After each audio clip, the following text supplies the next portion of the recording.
भारत माता की। नायब सैनी जी जिंदाबाद। नायब सैनी जी जिंदाबाद। भारत माता की। माननीय मुख्यमंत्री जी। भारत माता की। भाई ये बहादुरगढ़ की सरदारी की आवाज तो नहीं है। ठंड भी बहुत हो रही है। अगर जोरदार जयकारा लगेगा तो ठंड भी कम होगी।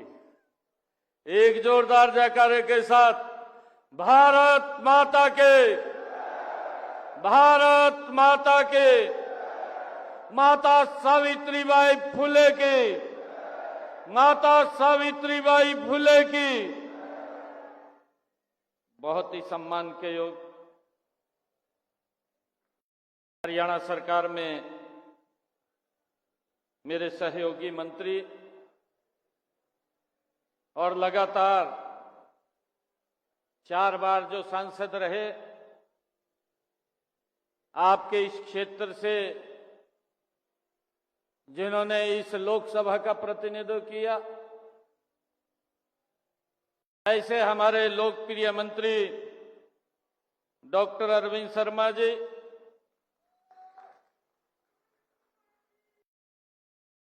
ताड़ियां घट मार रहे हैं, जोरदार ताड़ियां बजाओ।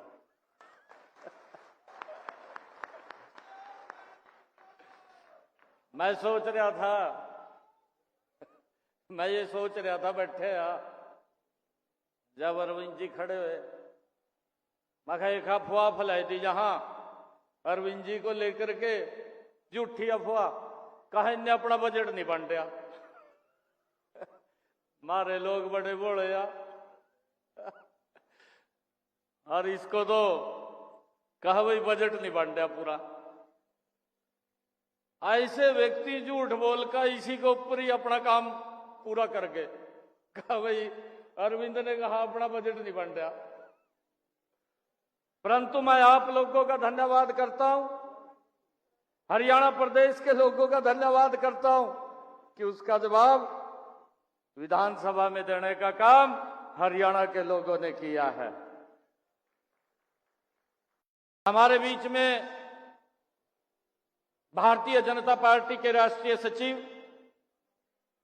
भारतीय जनता पार्टी के वरिष्ठ नेता, पूर्व में अध्यक्ष रहे ओम प्रकाश धनखड़ जी, राज्यसभा के हमारे सांसद रामचंद्र जांगड़ा जी, हमारे इस क्षेत्र के लोकप्रिय विधायक राजेश जून जी। मुझे खुशी है क्योंकि राजेश जून जी और दिनेश कौशिक जी, भाई 2 आदमी आपके पास हैं। मैंने फोन कराया, मैं कहा राजेश जी आपके साथ चाय पीनी है, और राजेश जी कहने लगे, कहा बिना शर्त भारतीय जनता पार्टी की सरकार को समर्थन है मेरा, और मेरा पूर्ण समर्थन रहेगा। भाइयों, दिनेश कौशिक जी और राजेश जून जी दोनों चुनाव लड़े। ये कई बार हुआ, मैं आपको कई कहानियां भी हैं, लंबा समय लग जाएगा, परंतु दोनों के दो मिलकर के आप लोगों की सेवा, बहादुरगढ़ के लोगों की सेवा, ये मिलकर के करेंगे। मुझे खुशी है कि दोनों ने बहादुरगढ़ के विकास के लिए, यहां पर काम होने चाहिए विकास कार्यों के, उसको लेकर के दोनों ने यहां पर आवाज को उठाया है। मैं दोनों का दिल से धन्यवाद करता हूं। हमारे बीच में हमारे जिला के अध्यक्ष राजपाल जांगड़ा जी, कप्तान बिरधाना जी, संजय कबलाना जी, नगर परिषद की हमारी चेयरपर्सन सरोज राठी जी, और हमारे सैनी समाज के राष्ट्रीय अध्यक्ष दिलबाग सैनी जी, हरियाणा सरकार के चेयरमैन करमवीर सैनी जी, पंकज जैन जी, जवाहर सैनी जी, दिनेश शेखावत जी, गुरनाम सैनी जी और हमारी दीदी वनीता जी, हमारी दूसरी दीदी अंजलि जी, हमारे भारतीय जनता पार्टी के वरिष्ठ नेता रवि सैनी जी, अनिल मानी जी, धर्मवीर वर्मा जी और आज के कार्यक्रम के आयोजक जिन्होंने इस भव्य कार्यक्रम का आयोजन किया है, बहुत मेहनती है। पार्टी में लगातार पार्टी के काम को आगे बढ़ाते हुए दिन रात वो लोगों की सेवा करते रहते हैं। ऐसे आज के कार्यक्रम के आयोजक संजीव सैनी जी, भाइयों जोरदार ताड़ियां बजा करके इनका स्वागत करिए। आज मुझे ये खुशी है कि आज ऐसी महान नेत्री माता सावित्रीबाई फुले जिनकी आज जन्म जयंती है, आज इस अवसर के ऊपर मुझे आने का गौरव प्राप्त हुआ है।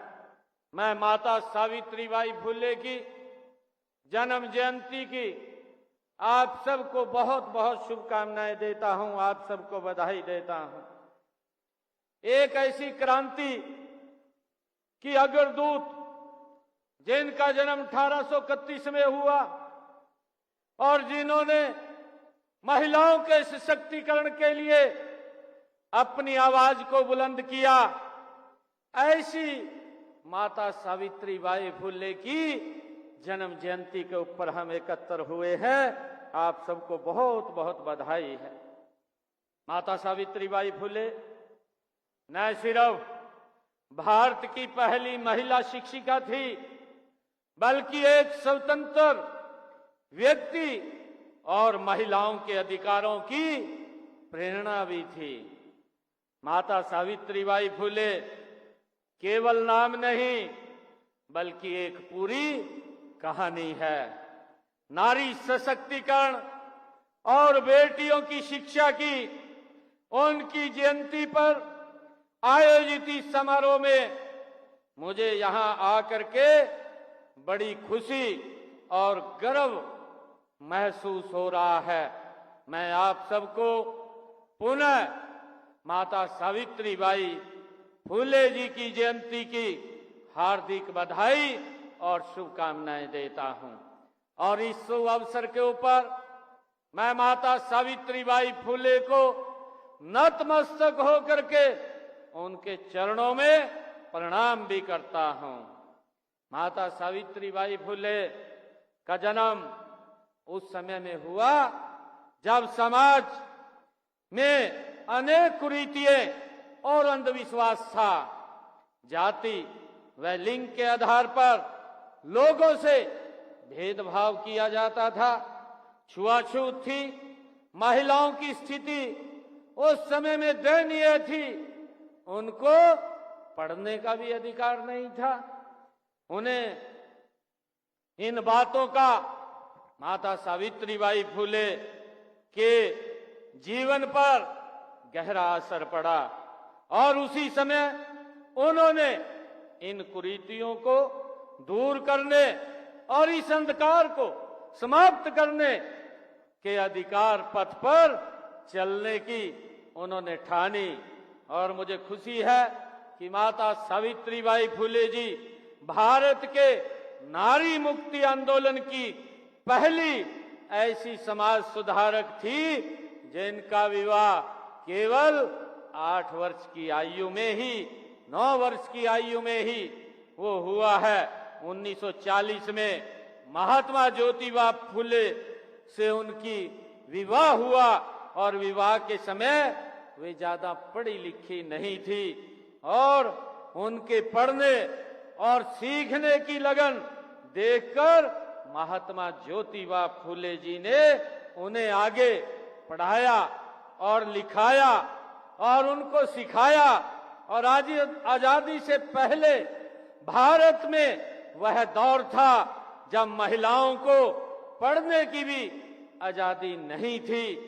कहते हैं कि एक दिन जब माता सावित्रीबाई फुले अपने घर पे किताब पढ़ रही थी तो उनके पिताजी ने उस किताब को हाथ से उनसे छीन करके बाहर फेंक दिया था।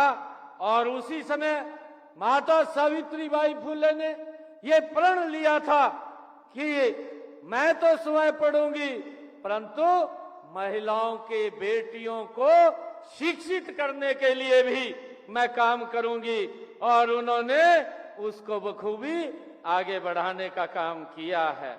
मुझे खुशी है कि यही नहीं, उन्होंने घोर अन्याय के विरुद्ध भी आवाज को बुलंद की और महिलाओं को शिक्षित करने के मिशन पर वो निकल पड़ी। उन्होंने 1848 में महाराष्ट्र के पुणे में एक पहला महिला विद्यालय खोला और जिसमें बेटियों को शिक्षित करने का निर्णय वो माता सावित्रीबाई फुले ने लिया है। और उनके जीवन के अंदर जो कष्ट आते थे, क्योंकि जब वो पढ़ाने के लिए स्कूल में जाती थी तो लोग उसको एक अलग दृष्टि से देखते थे और उसके कपड़ों के ऊपर कीचड़ फेंकते थे ताकि वो बेटियों को पढ़ाने के लिए ना जा सके। उसके अंदर बड़ा अवरोध पैदा वो करती थी। परंतु माता सावित्रीबाई फुले का एक मिशन था और उस मिशन के अंदर उन्होंने जब स्कूल में पढ़ाने के लिए वो जाती थी तो एक सूट अलग से अपने थैले में डाल करके ले जाती थी कि अगर लोग उसके कपड़ों को खराब करते थे वो कपड़े बदल करके बेटियों को पढ़ाने का काम माता सावित्रीबाई फुले करती थी। ये ऐसा जज्बा कि उन्होंने उस कुरीति को समाप्त किया जब बेटियों को शिक्षित करना ही अपराध माना जाता था। ऐसी देश की महानायिका जो पहली शिक्षिका हुई है माता सावित्रीबाई फुले, उसको मैं नमन करता हूं। और मुझे खुशी है देश के यशस्वी प्रधानमंत्री आदरणीय नरेंद्र मोदी जी ने भी अपनी मन की बात में जो 108वां एपिसोड था माता सावित्रीबाई फुले का जिक्र करते हुए आदरणीय प्रधानमंत्री नरेंद्र मोदी जी ने कहा, उन्होंने अपने शब्दों के अंदर कहा था कि उनका नाम आते ही सबसे पहले शिक्षा और समाज सुधार के क्षेत्र में उनका योगदान हमारे सामने आता है। वे हमेशा महिलाओं और वंचितों की शिक्षा के लिए जोरदार तरीके से आवाज उठाती रही हैं। वे अपने समय से बहुत आगे थी और गलत प्रथाओं के विरोध में हमेशा मुखर रही हैं। शिक्षा से समाज के सशक्तिकरण पर उनका गहरा विश्वास था, ये आदरणीय प्रधानमंत्री जी ने कहा है। मुझे खुशी है कि माता सावित्रीबाई फुले ने अपने जीवन को एक मिशन की तरह जिया। उन्होंने अपने जीवन का उद्देश्य ही विधवा विवाह करवाना, छुआछूत मिटाना, महिलाओं की मुक्ति और महिलाओं को शिक्षित करना ही उनके जीवन का ध्येय था। देश में विधवाओं की दुर्दशा को देखते हुए उन्होंने 1854 में विधवाओं के लिए एक आश्रम खोला। यही नहीं, उन्होंने विधवाओं को पुनर्विवाह के लिए भी प्रेरित किया। उस कुरीति को भी समाप्त करने का काम ये माता सावित्रीबाई फुले ने किया है। उनका पूरा का पूरा जीवन समाज के फैली हुई जो कुरीतियां थी उनको समाप्त करने के लिए ऐसी महापुरुष, महानेत्री, महानायिका उनका पूरा का पूरा जीवन रहा है। मुझे खुशी है कि 1890 में जब महात्मा ज्योतिबा फुले का निधन हो गया था तो माता सावित्रीबाई फुले ने वो सामाजिक रूढ़ियों को तोड़ते हुए उनको अग्नि देने का काम भी वो माता सावित्रीबाई फुले ने ही किया था। और मुझे ये भी बताते हुए कि 1897 में महाराष्ट्र में जो प्लेग की बीमारी फैलने पर उन्होंने जो पीड़ित थे ऐसे लोगों की मदद करने के लिए वो आगे निकल करके आई और उस प्लेग की बीमारी में वो स्वयं भी उससे ग्रसित हो गई और 10 मार्च 1897 को इसी बीमारी के चलते ही उनका निधन हुआ था। मैं आज आप लोगों को समाज सेवा की राह पर चलते हुए ही उन्होंने अपने जीवन की आहुति भी समाज और देश के नाम दे दी थी। मानवता की सेवा में समर्पित उनका जीवन आज भी हम सभी को प्रेरित करता है, उनसे हमें प्रेरणा मिलती है। और मुझे ये खुशी है कि उन्होंने महिलाओं के लिए, बेटियों के लिए जो काम किया है, माता सावित्रीबाई फुले जी के जीवन से ही प्रेरणा लेकर के ये हमारी सरकार निरंतर काम कर रही है। मुझे खुशी है जिसका जिक्र अभी किया भी गया, आदरणीय प्रधानमंत्री जी ने हमारे हरियाणा की भूमि को चुना था। ये 2015, ये फरवरी 2015 की बात, आदरणीय प्रधानमंत्री जी हमारे पानीपत की ऐतिहासिक भूमि के ऊपर आए थे और उन्होंने आकर के यहाँ पर बेटी बचाओ बेटी पढ़ाओ का नारा दिया था, क्योंकि हमारे हरियाणा के अंदर बहुत ज्यादा अंतर बेटा और बेटी के अंदर था। उस अंतर को समाप्त करने के लिए आदरणीय प्रधानमंत्री जी ने इसी हरियाणा की ऐतिहासिक भूमि पानीपत से ये देश के लिए आह्वान किया था और मुझे खुशी है कि उस आह्वान को देश के लोगों ने स्वीकार किया और बेटियों को सम्मान देते हुए उनको आगे बढ़ाने का काम किया है। हमें खुशी है कि आज आदरणीय प्रधानमंत्री जी ने जब उस कृति को समाप्त करने के लिए यहाँ से आवाज उठाई तो हमारी सरकार ने भी मजबूती से और कुछ एनजीओज ने मिलकर के उसके ऊपर काम किया और वो कृति लगातार समाप्त होती हुई जा रही है।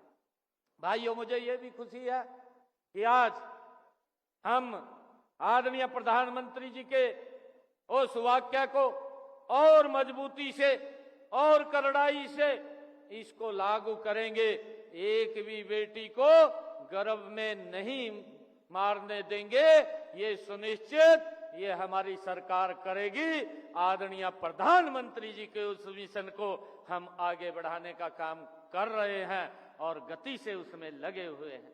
आदरणीय प्रधानमंत्री जी ने एक आह्वान किया कि बेटियां ये निर्भर नहीं है, ये माँ बाप के ऊपर निर्भर नहीं है, ये आत्मनिर्भर है और हमारी सरकार उनको आत्मनिर्भर बनाने का ये डबल इंजन की सरकार लगातार काम कर रही है। मुझे ये खुशी है बताते हुए कि हमने माता सावित्रीबाई फुले के उस सपने को पूरा करते हुए हमारी ये डबल इंजन की सरकार आगे बढ़ रही है। हमने आदरणीय प्रधानमंत्री जी ने महिलाओं को एक स्किल दिया, ड्रोन दीदी बनाया और मुझे ये खुशी है कि हमने हरियाणा प्रदेश के अंदर एक टारगेट लिया कि हम 5,000 महिलाओं को हम ड्रोन दीदी बनाएंगे और उनको 8 लाख रुपए का ड्रोन भी मुफ्त में देने का काम ये हमारी सरकार करेगी। अब तक हमने 100 महिलाओं को ड्रोन दीदी बनाया है और उनको 8-8 लाख रुपए का हमने फ्री में मुफ्त में ड्रोन देने का काम किया है ताकि हमारी बेटियां आत्मनिर्भर बन सके, वो अपना काम कर सके।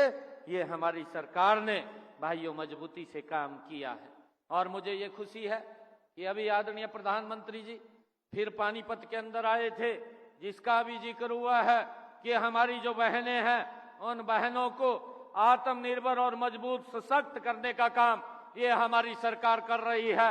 हमने आदरणीय प्रधानमंत्री जी ने पूरे देश के लिए बीमा सखी योजना वो पानीपत की ऐतिहासिक भूमि से उसको लॉन्च किया है और इसका लाभ हमारी बहनों को, बेटियों को मिलेगा ताकि वो बीमा कर सके।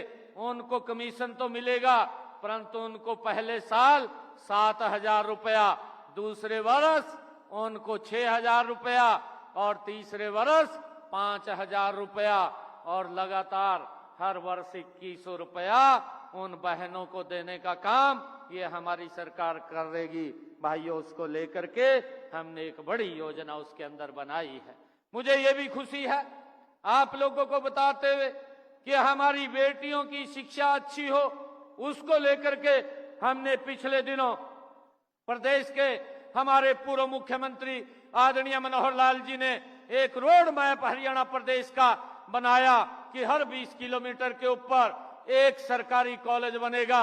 मुझे खुशी है आप लोगों के बीच में बताते हुए पिछले 10 वर्षों के अंदर हमारी सरकार ने 79 महाविद्यालय खोलने का काम हरियाणा प्रदेश के अंदर किया, जिसमें 33 महाविद्यालय सिर्फ बेटियों के लिए खोले गए ताकि उनको दूर ना जाना पड़े, उनके नजदीक में ही उनको अच्छी शिक्षा मिले। ये हमारी सरकार ने मजबूती से काम किया है। और मुझे ये भी खुशी है कि हमने ये भी निर्णय किया है कि बेटियों को, जिन परिवारों की आय 1,80,000 रुपए है और हमारी बेटियां, उनकी शिक्षा के लिए माँ बाप को कोई चिंता नहीं है, उसका सारा का सारा सिस्टम बनाने का काम ये हमारी सरकार ने किया है। हमारी बेटियां चाहे ग्रेजुएट तक पढ़ें या पोस्ट ग्रेजुएट तक पढ़ाई करें, उनका फीस का कोई पैसा नहीं लगेगा। ये भी निर्णय हमारी सरकार ने किया है। ये माता सावित्रीबाई फुले के उस सपने को आगे बढ़ाने का काम ये हमारी डबल इंजन की सरकार कर रही है। मुझे खुशी है आप लोगों के बीच में आज ये बताते हुए। मुझे ये भी खुशी है कि माता सावित्रीबाई फुले ने भारत में महिलाओं की शिक्षा के लिए सामाजिक बंधनों को तोड़ने का मार्ग दिखाया था। उनका अटूट विश्वास था कि जिसके पास ज्ञान और कौशल होता है वे ही समाज में परिवर्तन ला सकते हैं। ये माता सावित्रीबाई फुले की ही ये उनकी एक सोच थी और उस सोच को हम बढ़ाने का आगे कार्य कर रहे हैं। महिला उत्थान में माता सावित्रीबाई फुले जी हमारी प्रेरणा स्रोत हैं। उन्होंने महिला शिक्षा और उसके उत्थान के लिए अनेक विरोधों के बावजूद डट करके काम किया। उन्होंने उस समय में कहा था, ये माता सावित्रीबाई फुले की ही उनका एक वाक्य था जो उन्होंने अपने मुख से उन्होंने कहा था कि यदि आप एक पुरुष को शिक्षित करते हैं तो आप एक व्यक्ति को शिक्षित करते हैं, लेकिन यदि आप एक महिला को शिक्षित करते हैं तो आप पूरे परिवार को शिक्षित करते हैं। ये माता सावित्रीबाई फुले जी ने अपने शब्दों के अंदर कहा था। और मुझे खुशी है कि हमने लगातार हरियाणा के अंदर मजबूती से बेटियों के लिए काम करते हुए उनको आगे बढ़ाने का काम ये हमारी सरकार कर रही है। मुझे ये भी खुशी है कि हमने पिछले दिनों महिलाओं को सशक्त करने के लिए उनके लिए जो हमारी सेल्फ हेल्प ग्रुप की बहनें हैं उनके रिवॉल्विंग फंड की भी हमने बढ़ाने की व्यवस्था हमारी सरकार ने की है कि हमारी जो बहनें उनको रिवॉल्विंग फंड के माध्यम से सशक्त और मजबूत करके उनको पैरों पे खड़ा करने का काम निरंतर हमारी सरकार कर रही है। भाइयों, मुझे ये भी खुशी है कि हमने राजकीय महाविद्यालयों तथा निजी विद्यालयों में स्नातक और उससे ज्यादा अगर बेटियां पढ़ती हैं उनको स्कॉलरशिप देने का काम भी, ट्यूशन फीस देने का काम भी ये हमारी सरकार कर रही है। मुझे ये भी खुशी है आप लोगों को बताते हुए कि हमने हरियाणा के अंदर पंचायती राज संस्थाओं के अंदर भी 50% से ज्यादा हमारी बहनें बेटियां वो चुनाव लड़े और उसके अंदर आगे आए। ये भी काम हमारी सरकार ने किया है। उनका सम्मान आगे बढ़ाने का काम ये हमारी सरकार ने किया है। मुझे ये खुशी है कि मैं आज इस मंच से आदरणीय प्रधानमंत्री नरेंद्र मोदी जी का भी धन्यवाद करना चाहूंगा, जिन्होंने ये हमें खुशी है कि उन्होंने भारतीय लोकतंत्र में महिलाओं की भागीदारी बढ़ाने के लिए महिलाओं को विधान पालिका में 33% आरक्षण दिया और इसके लिए नारी शक्ति वंदन बिल लोकसभा में लेकर के आए और जिसको पास करने का काम आदरणीय नरेंद्र मोदी जी ने किया है। मैं उनका दिल से बहुत बहुत धन्यवाद और स्वागत भी करता हूं। और मुझे ये भी खुशी है कि महिलाओं के ऊपर अत्याचार ना हो। हमारी सरकार ने भाइयों पहली बार हरियाणा के अंदर 33 नई महिला थाने खोले, ताकि अगर किसी महिला के ऊपर अत्याचार होता है वो खुल करके महिला थाने में अपनी बात को रख सके और वो बता सके, ताकि उसके ऊपर कोई अत्याचार न हो, उसको न्याय मिले। ये हमारी सरकार की प्राथमिकता है। उनको सशक्त करने के लिए आगे बढ़ाने का काम ये हमारी सरकार कर रही है। मुझे ये भी खुशी है कि हमने पिछले दिनों निर्णय किया कि हमारी जो बहनें, आदरणीय प्रधानमंत्री जी ने तो उसमें बहनों के लिए कि वो चूल्हे के ऊपर खाना बनाती थी, धुएं से उनकी आंखें खराब हो जाती थी, ये चिंता अगर किसी ने की है तो ये नरेंद्र मोदी जी ने चिंता की है। और मुझे खुशी है हरियाणा प्रदेश के अंदर 13 लाख से ज्यादा बहनों को भाइयों प्रधानमंत्री उज्ज्वला योजना के तहत गैस का सिलेंडर घर पे देने का काम ये हमारी सरकार ने किया है, आदरणीय नरेंद्र मोदी जी ने किया है। और मुझे ये खुशी है आप लोगों को बताते हुए, अभी पिछले दिनों हमने ये निर्णय किया कि हमारी जो बहनें, जिन परिवारों की आय 1,80,000 रुपए है, ऐसे 49 लाख परिवार हरियाणा प्रदेश के अंदर, उन बहनों को घर के अंदर हमारी सरकार 500 रुपए में गैस का सिलेंडर उपलब्ध करा रही है। ये निर्णय भी हमारी सरकार ने किया है। मुझे खुशी है कि हमने जो बेटी बचाओ बेटी पढ़ाओ के ऊपर मजबूती से काम किया है, उसमें जो लिंगानुपात जो आज 1871 था, आज वो बढ़कर के 916 हो गया है। और इसको और सख्ताई से हमारी सरकार आगे बढ़ाने का काम वो निरंतर करती रहेगी। आज हरियाणा की हमारी जितनी भी बेटियों को मारने वाले प्रदेशों में नहीं, बल्कि बेटियों को आगे बढ़ाने वाले प्रदेश के अंदर आज इसको देखा जाता है। माता सावित्रीबाई फुले को हमारी यही सच्ची श्रद्धांजलि होगी कि हम मिलकर के इन बेटियों को आगे सशक्त और मजबूत करते हुए उनको बचाने का काम ये हमारी सरकार निरंतर कर रही है। मुझे ये भी खुशी है कि बाबा साहेब डॉक्टर भीमराव अंबेडकर जी ने ये कहा था, डॉक्टर भीमराव अंबेडकर जी ने कहा था कि किसी भी समाज की उन्नति का आंकलन करने के लिए उसमें महिलाओं की स्थिति पर नजर डालनी चाहिए। उनका मानना था कि महिलाओं की उन्नति तभी संभव होगी जब उन्हें समाज, परिवार और घर में बराबरी का दर्जा मिलेगा। इसके लिए उन्हें शिक्षा और आर्थिक तरक्की दिलाना जरूरी है। ये डॉक्टर भीमराव अंबेडकर जी ने ये अपने शब्दों में महिलाओं के लिए ये बात कही थी। मैं आप सबको ये विश्वास भी दिलाता हूं कि हम महिलाओं को सशक्त करने में, शिक्षित करने में हम दृढ़ संकल्प हैं। और इस संकल्प को पूरा करने के लिए जो कुछ भी करना पड़ेगा हमारी सरकार वो निरंतर करेगी। आज मैं आप लोगों को बधाई भी देता हूं आज इस अवसर के ऊपर। और एक बात मैं ये भी आप लोगों के बीच में आज कहना चाहता हूं, क्योंकि आप लोगों ने हरियाणा के अंदर नॉन स्टॉप तीसरी बार नरेंद्र मोदी जी की सरकार के ऊपर विश्वास करते हुए हरियाणा के अंदर भी तीसरी बार सरकार बनाने का काम ये आप लोगों ने किया है। मैं आप लोगों को दोनों हाथ जोड़ करके प्रणाम करता हूं, आप सबका दिल से धन्यवाद करता हूं।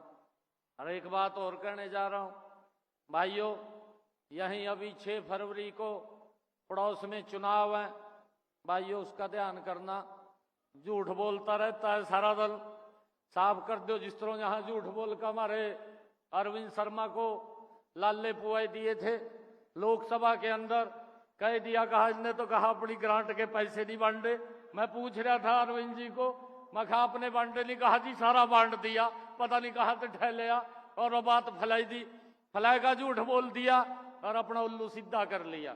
मेरा आप लोगों से आग्रह है, बहादुरगढ़ की सरदारी से जितनी भी यहाँ सरदारी बैठी है और जो यहाँ आए नहीं है, जो हमारी आवाज को सुन रहे हैं, भाई आपके लाग पास जितनी भी विधानसभाएं यहाँ बहादुरगढ़ के लाग लगती हैं, उन सब के घरों में जा करके आप उनको बताइए कि हमारी हरियाणा की सरकार आम लोगों के हित में मजबूती से काम कर रही है। आप नरेंद्र मोदी जी के नेतृत्व में यहाँ पर दिल्ली में सरकार बनाइए, वो सारी की सारी लोगों तक सुविधाएं पहुंचाने का काम ये हमारी सरकार का होगा। भाइयों, हमने अभी आदरणीय प्रधानमंत्री जी ने बिजली मुफ्त योजना, प्रधानमंत्री मुफ्त बिजली योजना का शुभारंभ किया है। 1,10,000 रुपए उसके ऊपर खर्चा आता है और ये निर्णय हमने किया है, उस सिस्टम को सुधार रहे हैं। मैं अभी उसको रिव्यू कर रहा था। जब से मैंने इस योजना को, प्रधानमंत्री जी ने इस योजना को लॉन्च किया, हमने हरियाणा के अंदर इसको लागू कर दिया। लगभग 12,000 के करीब में घरों की छतों के ऊपर ये सोलर पैनल लग गए हैं। 1,10,000 का लगता है, 80,000 रुपए केंद्र सरकार देती है, बाकी का पैसा हरियाणा सरकार देती है। और छत के ऊपर 2 किलोवाट का सोलर पैनल लगता है, कोई पैसा खर्च नहीं होता है और बिल 0 आता है, कोई बिजली का बिल नहीं आता। इस सिस्टम को सुधारने का काम ये हमारी सरकार ने किया है। भाइयों, इसके बारे में भी बताना चाहिए कि हमारी सरकार ये काम कर रही है। वहां तो बातें ज्यादा होती हैं, काम कम होता है। भाइयों, अभी पिछले दिनों जब वो शुरू में आया था, कहने लगा था कि मैं यमुना को साफ करूंगा, आपके सामने है 10 साल से भी ज्यादा का समय उसको हो गया।